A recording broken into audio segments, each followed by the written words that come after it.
Madhuban residency राहता शहरात collector NA 2 BHK luxury bungalow row house व अमोल हाइट्स व्यावसायिक कमर्शियल कॉम्प्लेक्स. उपलब्ध सुविधा प्रकल्पाच्या बाजूने वॉल कंपाऊंड, 10,000 स्क्वेअर फुटांचं हिरवगार गार्डन, कॉन्क्रीट रस्ते, street light, children play park, green gym, security cabin, underground drainage, underground MSCB line, market, school bus stand 5 मिनिटांच्या अंतरावर. प्रसाद डेव्हलपर्स, अनिल काका जोशी वाकडीकर, केदार जोशी वाकडीकर. अगदी मोजकेच रो हाऊस शिल्लक. बुकिंगसाठी संपर्क 9970 070092 9823 23 56 23. राहता तालुक्यातील लोणी बुद्रुक ग्रामपंचायतीनं विकसित केलेला अत्याधुनिक घनकचरा प्रकल्प राज्यात विकसित होत असलेल्या गावासाठी आदर्श मॉडेल ठरेल असा विश्वास व्यक्त करत या प्रकल्पाचे उद्घाटन मंत्री राधाकृष्ण विखे पाटील यांच्या शुभ हस्ते झालं. सुमारे 4 कोटी रुपयांच्या खर्चातून विकसित करण्यात आलेला अत्याधुनिक स्वरूपात निर्माण झालेला घनकचरा प्रकल्प ग्रामपंचायत स्तरावर उभारलेला पहिला प्रकल्प आहे. ग्रामीण भागात केलेल्या पहिल्या यशस्वी प्रकल्प असून विकसित होत असलेल्या गावांसाठी एक आदर्श मॉडेल करण्याचा उल्लेख मंत्री राधाकृष्ण विखे पाटील यांनी केला. ग्रामस्थांनी केलेल्या सहकार्यामुळे हा प्रकल्प पूर्ण होत असल्याचं समाधान व्यक्त केलं. शहर आणि ग्रामीण भागाची लोकसंख्या जशी वाढते तशी कचऱ्याची समस्या आव्हान म्हणून उभी राहणार आहे. लोणी बुद्रुक गावात विकसित झालेली मटन मार्केट सर्व सुविधांनी परिपूर्ण झाला.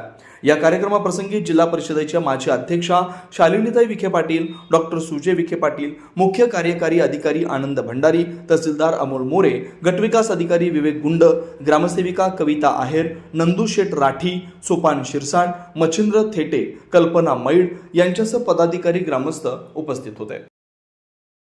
आज आपल्या सर्वांच्या दृष्टीने ही अतिशय एक ऐतिहासिक घटना आहे.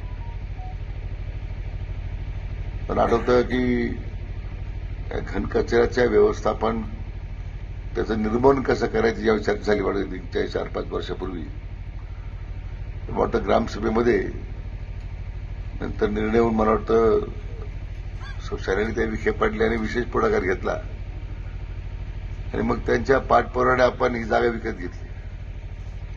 ते गावकऱ्यांना असं वाटायचं की जागा कशाकरता विकत घेतली. पण जागा विकत घेण्याचा 6-7 वर्ष ओलाटल्यानंतर याचं महत्व किती आता आहे हे आपल्या सगळ्यांना आता पटलं असेल. जसं त्यांनी जिल्हा परिषद अध्यक्ष असताना त्यावेळी हागणदारी मुक्त गाव करताना सगळ्या गावचा वाईटपणा घेतला. पहाटे फोटोग्राफर जायचे. आमच्याकडे अशी 7-8 वर्षापूर्वी 10 वर्षापूर्वी फोटोग्राफर पहाटे जायचे आणि त्या ऍक्शनमध्ये फोटोग्राफर लोकांना पाठवून द्यायचे. राज्यातलं पहिल्यांदा हागणदारी मुक्त गाव लोणी बुद्रुक झालं. आजही 100% शौचालय आहेत, 100% हागणदारी मुक्त गाव आहे. पाणी पुरवठा योजनेचं आपण चांगलं नियोजन केली की रोज पाणी पुरवठा आहे, फिल्टर पाणी आहे. हे सगळं त्या ग्रामपंचायतीमध्ये काम करणारे जे सगळे पदाधिकारी आहेत किंवा जे ग्रामस्थ आहेत यांच्या सहकार्यामुळेच मला वाटतं आज राज्यामध्ये अनेक पुरस्कार ग्रामपंचायतीला मिळू शकले. आज लोकसंख्या वाढते. बुद्रुक, खुर्द, गोगलगाव, कोलार, भगवतीपूर. आता खरं कोलारला एक जमीन दिली होती आपण, मला वाटतं ममदापूरला पुढे शिवारात होती, सध्या एक कलगावला दिली आपण. नाही हरकत नाही, काही त्याला होईल ते होईल. इकडं तुमचा जो प्रवाह नदीतला कचरा साफ केला पाहिजे. तुम्ही लवकर आणला पाहिजे कचरा उचलून. त्या प्रवाह नदी पात्रामध्ये आपण दर्शक्रियामध्ये ज्यावेळी जातो कचऱ्यातूनच जावं लागतं. त्यामुळे फार मोठी समस्या निर्माण झाली होती सगळ्या गावांची. आणि मग मला वाटतं डॉक्टर सुजय यांनी पुढाकार घेतला आणि अल्पावधी काळामध्ये एक अत्याधुनिक अशा प्रकारची व्यवस्था निर्माण झाली. आपण पाहिली असेल ही काय अंतिमता आहे, हा प्रकार संपला असं नाहीये. जशा अडचणी समोर येतील त्यातून हळूहळू नवीन साधनं जोडता येतील त्याला. परंतु मला सीओ साहेब सांगत होते, ग्रामपंचायती स्तरावरचा राज्यातला हा पहिला प्रकल्प आहे या ठिकाणी, याचा आपल्या सगळ्यांना अभिमान आणि आनंद आहे. आता अनेक लोक इथे पाहायला येतील, तसं डॉक्टर सुजय म्हटल्यामुळे मटन मार्केट झालं. लोक आपले कोल्हापुरात दोन आले, मटन खाऊन आले, मटन मार्केट काही होत नव्हतं. कोल्हापूरला अतिशय गुणवत्ता आणि याच्याबद्दल ख्याती आहे. म्हणजे देशामध्ये कोविडमध्ये एकच शहर होतं की कलेक्टर ऑफिसवर मोर्चा निघाला कशाकरता की मटणाचे भाव कमी करा. एकच शहर होतं कोल्हापूर. पण तिथे सुद्धा आता नंतर मग आपल्या बाजार तळावरची मटण मार्केट गेलं पाहिजे. मग ते डॉक्टर सुजयने त्यात आता किती सुंदर झालं आपलं, ते आराखडा तयार केला. तिथे आता ती सगळी घाण इन्सेंटर चालू झालं, इन्सेंटर लावतो आपण तिथे, म्हणजे सगळी चरबी काय जी घाण निघत ती जाळी जाईल, म्हणजे झिरो पोल्युशन आपल्या खाली चरात जाईल. तिथलं जे पाणी त्याचं ईटीपी व्यवस्था मला माहित नाही, ईटीपी ब्रँड त्याचा दोन घेतले, एक मटन मार्केटला स्वतंत्र आहे आणि आपल्या गावाचं वेगळं. तर त्या गावाचं आपण काम चालू केलं आता, आणि इकडे एक वेगळं घेतलेलं आहे. म्हणजे कोणतंही पाणी सांडपाणी त्या ओढ्यात ज्यावेळी जाईल, कारण शेवटी अंतिमता ओढा कोलारपर्यंत खाली पुरवण्यात दिला जातो, तर त्याचं प्रदूषण होऊ नये यासाठी या दोन्ही ईटीपी प्लांटची व्यवस्था, इन्सिनरेटरची व्यवस्था, हे सुद्धा आपण त्या जनावरांचं केलं पण नाही. इथं 5 टनाचं आपण इन्सिनरेटर घेतलं. हे ज्या गाय रस्त्याने बैल बाजारात मरून पडतात, रस्त्यावर मरून पडतात, त्यांची देखभाल कोणी करत, त्यांचं क्रियाक्रम कोणी करत नाही, परवडत नाही, काय करावं. मग ते सगळे जनावरे जाणायचे. इथं आपण ती व्यवस्था केलेली आता की त्यांना सन्मानपूर्वक त्यांचा विधी केला जाईल. हे सुद्धा कुठं नाही राज्यामध्ये सुद्धा व्यवस्था कुठंच नाही, आपल्याकडेच पहिली व्यवस्था आहे. म्हणून हे टप्प्याटप्प्याने सगळ्या गोष्टी आता होत आहेत. वाटतं ते आपल्याकडे सुदैवाने सुरुवातीला काळ जागा होत्या म्हणून ते जमलं. आता शेळी मेंढीचा बाजार सुद्धा हलवला पाहिजे तुम्ही, ते हलून घेतील काय. ते काही नसते, शेळ्या मेंढ्या कुठे घेऊन जातील ना लोक, काही ते झाले पाहिजे सगळे नाही. त्यावेळी जागा होती म्हणून आपण सुरू केलं. बैल बाजारातून शेळ्या मेंढ्या वेळा काढल्यामुळं मार्केट कमिटीचं उत्पन्न वाढलं. असं मग टप्प्याटप्प्याने आता कॉन्क्रिटीकरण झालं आपल्या बाजार तळाचं. आता गोगलगावला सुद्धा 100% वागायचं झालं गाव. ठोके, मारुतराव, बाबासाहेब तुमचं सुद्धा आडगाव 100% बागायचं झालं. आता काही आंदोलन करायची गरज नाही, 100% झालं ना. कोणता भाग राहिला आता घेऊन सादतपूरचा वगैरे गोगलगावचा काही गायकर त्रिंबकचा भाग राहिला होता, गोरड्यांचा तलाव राहिला होता. आणलं डॉक्टर सुजयने पाणी दिलं पाईपलाईन करून, अरे पाईपलाईन. गोरडे तलाव राहिला, संपला तो. आता गोरडे तलाव भरला. म्हणजे अनेक वर्षाची स्वप्नपूर्ती आपल्या सगळ्या लोकांना डोळ्यासमोर पाहते आपण. हे अथक प्रयत्न करून आपण निळवंड्याचं काम कसं पूर्ण केलं. आपल्या नावाचा एवढा शिमगा झाला होता अनेक वर्ष. शेवटी एवढंच आहे की ते पुण्य आपल्याला मिळालं पाणी आणण्यामध्ये आणि लोकांना देण्यामध्ये. आज सादतपूर तलाव भरतोय, निमगाव जाळीचा तलाव भरतोय, तुमचा सगळे तळे भरताय, डोणी खुर्ला सुद्धा भरपूर पाणी आहे आता. मध्ये तर तुमचं पाणी कमी पडलं होतं पण आता माहित नाही. या तलावामध्ये पाणी सोडल्यामुळे काय तुमचं पाणी होईल का जादा वगैरे काही माहित नाही.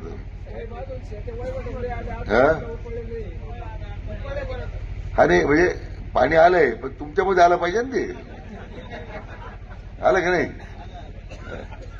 इथं आता पण दिसतेच आम्हाला आले. तर त्या दृष्टीने औरंगपूरला चोपडे, मग गाव पाण्याखाली आहे, पाण्याखाली गाव तुमचं.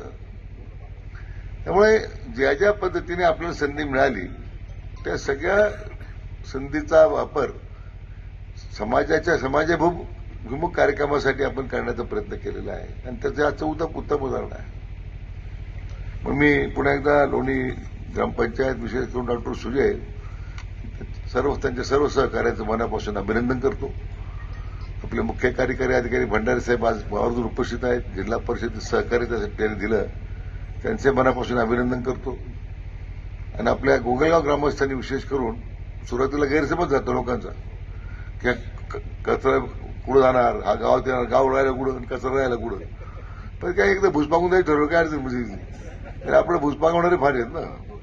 त्यामुळे आता काही पुढं प्रश्न आले नाही. काय तर हवा इकडे झाली, हाची उलटी हवा जात नाही. जरी हवा आली तर कचरा कुठं जाणार आहे, खाली जाणार आहे. त्यामुळं तसं निळवंडे झालं ना, इकडे आंदोलन चालू. अरे पाणी वरून खाली आहे, खालून पाणी वर जाणार होतं. ठीक आहे, मग चांगलं काम सुरू झालं. मला वाटतं काळाच्या ओघात त्याचं महत्व लोकांना पटेल. एक चांगल्या प्रकल्पाची सुरुवात झाल्याबद्दल सगळ्यांना मनापासून धन्यवाद देतो. आणि येणाऱ्या आता 2 दिवसामध्ये नवीन वर्ष सुरू होणार आहे. तर नवीन वर्षात सुद्धा आपल्या सगळ्यांना शुभेच्छा देतो. धन्यवाद. नमस्कार. माननीय नामदार राधाकृष्ण विखे पाटील साहेबांच्या माध्यमातून आज हा घनकचरा प्रकल्पाचं उद्घाटन पार पडत असताना या सगळ्या ग्रामपंचायतींच्या वतीने लोणी बुद्रुक, लोणी खुर्द, गोगलगाव, कोल्हार, भगवतीपूर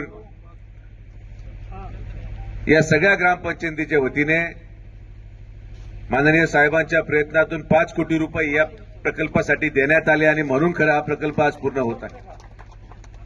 संपूर्ण महाराष्ट्रामध्ये अशा प्रकारचा प्रकल्प आपल्याला पाहायला मिळणार नाही. आज हा प्रकल्प पूर्ण करत असताना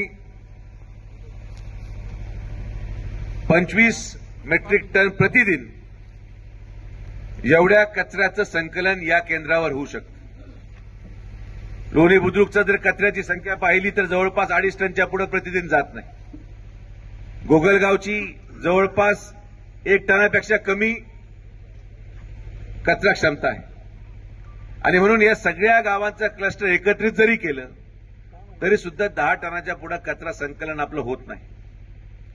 आणि यामधला सगळ्यात मोठा भाग आपल्याला आज या कार्यक्रमाच्या माध्यमातून पुढचे 3 महिने जानेवारी, फेब्रुवारी आणि मार्च या 3ही महिन्यांमध्ये हे सगळे गावं लोणी खुर्द असेल, बुद्रुक असेल, कोल्हार असेल, भगवतीपूर असेल आणि गोगलगाव अशा या 5 गावांच्या सगळ्या ग्रामस्थांना ओला आणि सुका कचरा वेगळं करण्यासाठी प्रशिक्षण दिलं जाणार आहे.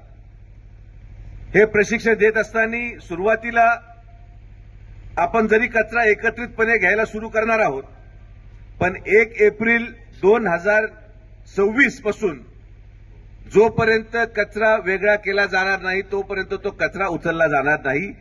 हे आपण अतिशय स्पष्टपणे ग्रामसेवकांच्या माध्यमातून प्रत्येक गावाला कळवणार आहोत. थोडा सुरुवातीला वेळ लागेल, त्रासही होईल, नाराजी घ्यावा लागते, पण जोपर्यंत आपण नाराजी घेत नाही तोपर्यंत समाजाचं उद्धार आणि उद्भव होऊ शकत नाही. हे करणं आवश्यक आहे. आज कोल्हार भगवतीपूरचा कचरा पूर्णपणे नदीपात्राला घाण करत आहे. लोणी बुद्रुक आणि लोणी खुर्दचा कचरा हा कुठेतरी एक मागे आपण जागा घेतलेली आहे, तिथं लोक राहतात, तिथं आपण खड्डा करून बुजवत आहे. गोगलगावचा कचरा कुठं फेकला जातोय त्या गावालाच माहिती. आणि मग अशा परिस्थितीमध्ये आपल्या आरोग्याच्या दृष्टिकोनातून, लोकांच्या हिताच्या दृष्टिकोनातून हा प्रकल्प राबवत असताना आज नुसता हा प्रकल्प इथं संपत नाही. या प्रकल्पामधून तयार होणाऱ्या खताचा वापर देखील याच ग्रामपंचायतीच्या शेतकऱ्यांना आपण कमी दरामध्ये खत म्हणून देणार आहोत. हा पण या प्रकल्पाचा भाग आहे. आता सुरुवात झाल्यावर आपण याच्यामध्ये या कामामध्ये 6 महिने हा प्रकल्प चालवला जाईल अशा प्रकारे अट टाकलेली आहे. त्यामुळे 6 महिने कुठल्याही ग्रामपंचायतीला या कचऱ्याच्या प्रकल्पासाठी खर्च करावा लागणार नाही. वीज बिल येऊ नये म्हणून नामदार राधाकृष्ण विखे पाटील साहेबांनी अगोदरच या सगळ्या प्रकल्पाला सोलरवर घेण्यासाठी 1.5 कोटी रुपयाची मंजुरीही दिली आणि सोलरचं कामही सुरू झालंय. त्याचबरोबर इथं पुढं जिथं ट्रान्सफॉर्मर आहे तिथं 5 टनाचा आपण इन्सिनरेटर बसवतोय. हा 5 टनाचा इन्सिनरेटर जे आपले मोठे जनावर आहेत, जे रस्त्यावर पडलेले असतात, मेलेले असतात, त्या इन्सिनरेटरच्या माध्यमातून पूर्ण घोडा सुद्धा आतमध्ये जाऊ शकतो. अशा प्रकारची आपण साईज घेतलेली आहे आणि जनावरं देखील यापुढे आपल्या रस्त्यावर दिसणार नाही. आता आपला परिसर एका प्रगतीच्या दिशेने अजून अग्रसर होत चाललाय. मटन मार्केटच्या रूपाने आपण एक पाऊल पुढे घेतला. बाजार तर कॉन्क्रिटीकरण आणि डांबरीकरण करून अजून बाजार तर सुशोभीकरण झालं. शॉपिंग कॉम्प्लेक्स बांधायचा निर्णय आपण घेतला, त्याचं काम आपण सुरू करतोय. आज आपल्या शेळी मेंढीचा बाजार आपण लवकरात लवकर त्या भागामधून स्थलांतर करून दुसऱ्या जागेवर घेणार आहोत. तर या मधल्या कालावधीमध्ये साहेब आज राज्याचं काम पाहत आहेत. अध्यक्ष मॅडम गावाचं काम आणि मतदारसंघाचं पूर्ण काम पाहतायत. आणि मी दक्षिणेमध्ये असल्यामुळे या आपल्या मूळ गावाचाच विकास कुठेतरी मागं पडला होता. आपल्याकडे प्रश्न सोडवले जायचे, चर्चा व्हायच्या, पण त्या वेळेअभावी पुढे सरकत नव्हते. गेल्या मागच्या 2 वर्षामध्ये कुठलीही चर्चा झाली नाही. आपण काम संपवले. आपण एसटीपी प्लांट केला, बाजारचं कॉन्क्रिटीकरण केलं, गाळे झाले. ही जागा माझ्या मते कधी घेतली होती आपण? 2017ला. आणि आज प्रकल्प याच्यावर उभा राहिला 2025ला. हे आपल्या गावाचं वैशिष्ट्य आहे की आपण चर्चा करतो पण कधी काम करत नाही. आणि म्हणून आपण आठवत असेल, मटन मार्केटचे जेव्हा साहेबांनी संकल्पना मांडली, आपले लोक 2दा कोल्हापूरला जाऊन आले, पण काय मटन मार्केट झालं नाही. आज आपण असं मार्केट बनवलं, कोल्हापूरचे लोक येऊन पाहू राहिले. हा मूळ फरक आहे. म्हणून मी साहेबांना सांगितलं, आता कोणाला कुठंच पाठवत नका जाऊ, सगळं इथंच मिळतंय, सगळं इथंच मिळणार आहे. आणि हा संकल्प आपल्या या वाढत्या गावाच्या लोकसंख्ये पाहता असे प्रकल्प आपण वारंवार राबवत राहणार आहे. बिबट्यांच्या सुरक्षेसाठी आपण प्रत्येक भागामध्ये सोलर हायमास दिले, सोलर स्ट्रीट लाईट दिल्या, ट्रान्सफॉर्मर दिले. असे असंख्य कामं आपल्या या लोणी, खुर्द, बुद्रुक आणि पंचकृषीच्या प्रगतीसाठी आपण करत आहोत. मला फक्त आपल्याला एवढीच विनंती करायची की आज जो ग्रामपंचायतच्या घनकचऱ्याचा व्यवस्थापनेचा खर्च आहे, प्रत्येक ग्रामपंचायत साधारण महिन्याला डिझेलवरच गाड्यांच्या 50,000 रुपये खर्च करते, कमीत कमी. आणि म्हणून साहेबांनी निर्णय घेतला आणि म्हणून या प्रत्येक क्लस्टरमधल्या ग्रामपंचायतीला आपण टाटा कंपनीच्या इलेक्ट्रिकल घनकचरा गाड्या पुढच्या 1 महिन्यामध्ये देणार आहोत. या गाड्या प्रत्येक गल्ल्यामध्ये जातील, या गाड्या प्रत्येक घरापर्यंत जातील. आणि प्रत्येक गाडी, मग ती कोल्हारून असेल, गोगलगावून असेल, लोणी, खुर्द आणि बुद्रुकमधून असेल, या ठिकाणी आल्यानंतर इथंच आपण 50 लाख रुपयाचं 3 चार्जिंग स्टेशन उभे केलेत. गाडी जेव्हा येईल, कचरा मोकळी करेल, इथंच चार्जिंगला लावायचे आणि चार्ज झाल्यावर परत गावाकडे जाईल. हा प्रकल्प जसं मटन मार्केट पाहायला कोल्हापूरचे लोक येतील किंवा आलेत, तसा हा घनकचरा प्रकल्प कार्यान्वित झाल्यानंतर महाराष्ट्रामधले सगळे सरपंच हा प्रकल्प पाहायला येतील. हा शब्द मी तुम्हाला या ठिकाणी देतो. आपलं नाव, माननीय साहेबांचं काम आणि जे ग्रामस्थांनी केलेलं सहकार्य या प्रकल्पाच्या माध्यमातून आपल्याला अधोरेखित करायचंय. मला विश्वास आहे की आपण सगळेजण या घनकचरा व्यवस्थापन प्रकल्पासाठी सहकार्य कराल. सगळेजण आपल्या आपल्या भागांमध्ये ओला आणि सुका कचरा विघटीकरण करण्यासाठी प्रयत्न कराल. त्यासाठी आपण सगळ्यांना डस्टबिन देण्याचं पण काम हाती घेणार आहोत. आपण सगळ्यांना डस्टबिन वेगळे देऊन त्याच्यामध्ये प्रशिक्षण देण्याचं काम हाती घेणार आहोत. आणि एक 3 महिन्यापर्यंत आपण ती सवलत देणार आहोत की लोकांनी हे विलीकरण हे करायला शिकलं पाहिजे, तरच हा प्रकल्प यशस्वी होईल. आणि हा प्रकल्प यशस्वी झाल्यानंतर मग आपण टप्प्याटप्प्याने पुढे जाणार आहोत.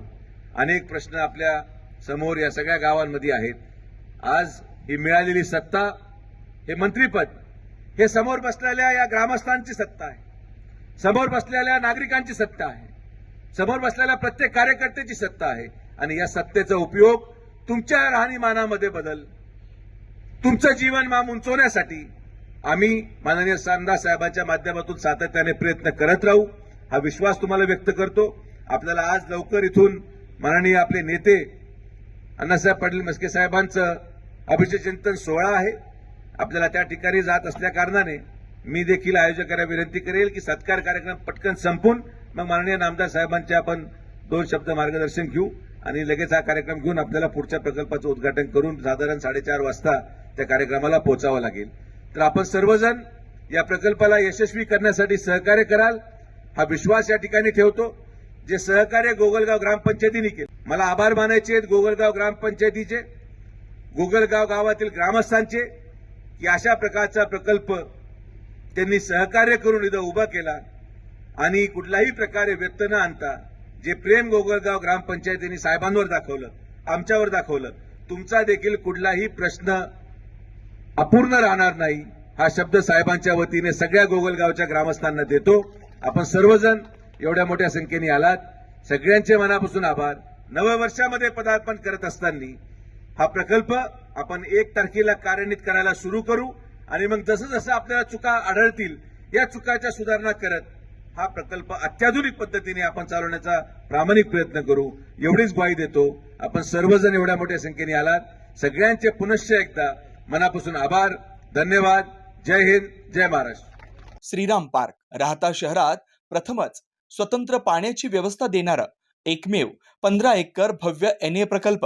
NA प्लॉट्स खरेदी सुरू, मोजकेच प्लॉट शिल्लक, तसेच कर्ज सुविधाही उपलब्ध. प्लॉटची वैशिष्ट्ये: अंतर्गत 50 फूट व 30 फूट रस्ते, street light, garden, jogging track, आकर्षक लँडस्केपिंग, स्वतंत्र ड्रेनेज लाईन, सर्व सुखसोयी, नयनरम्य परिसर. मग आजच प्लॉट बुक करा. 9623 89 91 91, 9623 65 91 91. साईट पत्ता: Nagar Manmad road, hotel red chilli समोर, राहता, जिल्हा अहिल्यानगर.